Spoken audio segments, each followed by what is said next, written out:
Piye kabare, penak zaman kuto, slogan yang memiliki arti dalam bahasa Jawa yang artinya kurang lebih adalah bagaimana kabarnya, masih enak di zaman saya kan. Kerinduan itu adalah sesuatu yang sebenarnya tidak terbayangkan akan terjadi pada tahun 1998 atau sesaat setelah Presiden Soeharto mengundurkan diri dan sempat dikucilkan. Berhenti dari jabatan saya sebagai Presiden Republik Indonesia Kamis 21 Mei 1998. Jenderal Besar Soeharto adalah presiden yang menggantikan Soekarno. Masa bakti Soeharto sejak tahun 1967 hingga 1998.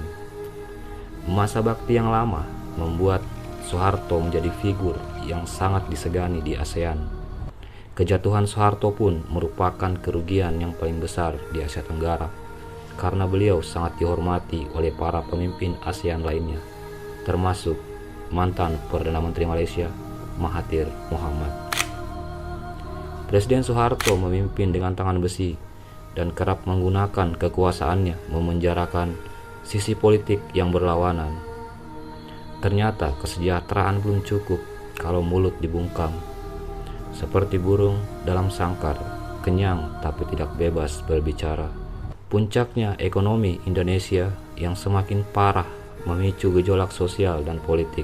Gerakan elemen massa yang dibumbui krisis politik mendesak Soeharto untuk lengser. Akhirnya 21 Mei 1998, Soeharto memutuskan berhenti dari jabatannya sebagai Presiden Republik Indonesia yang kedua. IMF dan kejatuhan Soeharto. 7 Januari 1998, Presiden Amerika Serikat Bill Clinton disusul Kanselir Jerman Helmut Kohl secara bergantian menghubungi Soeharto. Keduanya meminta Soeharto menerima bantuan dan syarat yang ditawarkan IMF. Soeharto pun melunak dan menerimanya.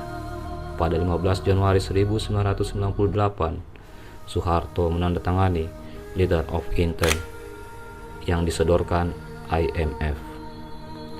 Alasannya sederhana, yaitu demi menghormati Clinton dan Kohl. Apa saja rekomendasi IMF?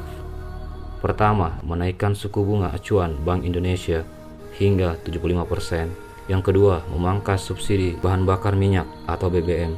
Yang ketiga, menghentikan sementara sebagian proyek-proyek pemerintah, termasuk pendanaan pesawat N250 karya B.J. Habibie. Syarat dan saran IMF tersebut ternyata gagal mengobati kondisi ekonomi nasional. Suku bunga yang naik signifikan berdampak pada melambatnya kinerja sektor real. Sementara kenaikan harga BBM menggerus daya beli masyarakat. Kondisi semakin parah ketika proyek pemerintah berhenti, sehingga belanja pemerintah gagal menstimulus ekonomi.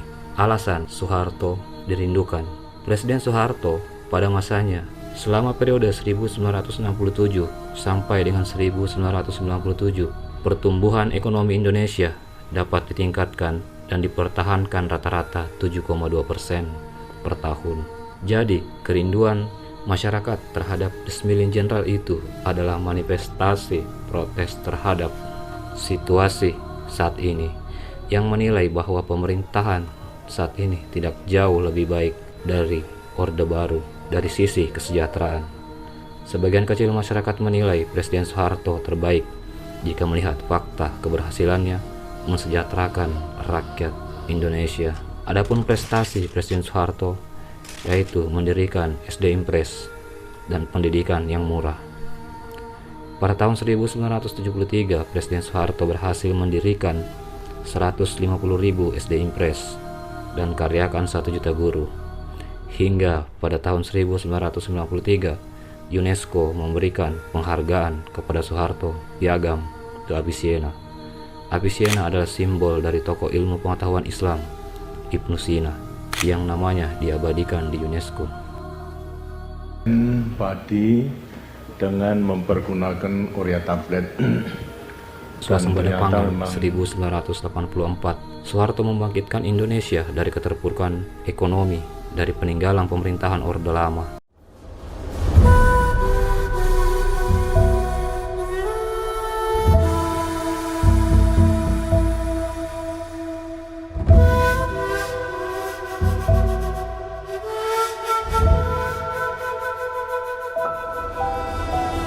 sudah 15 tahun berlalu sejak kematian Presiden Soeharto di tahun 2008. Meskipun katanya penuh dengan kontroversi selama hidupnya, namun Presiden Soeharto adalah alasan kenapa kita hidup dengan sangat nyaman. Jasa-jasa beliau akan selalu dikenang banyak orang, dan sepertinya tak ada salahnya untuk menjulukinya sebagai salah satu presiden terbaik yang pernah kita miliki.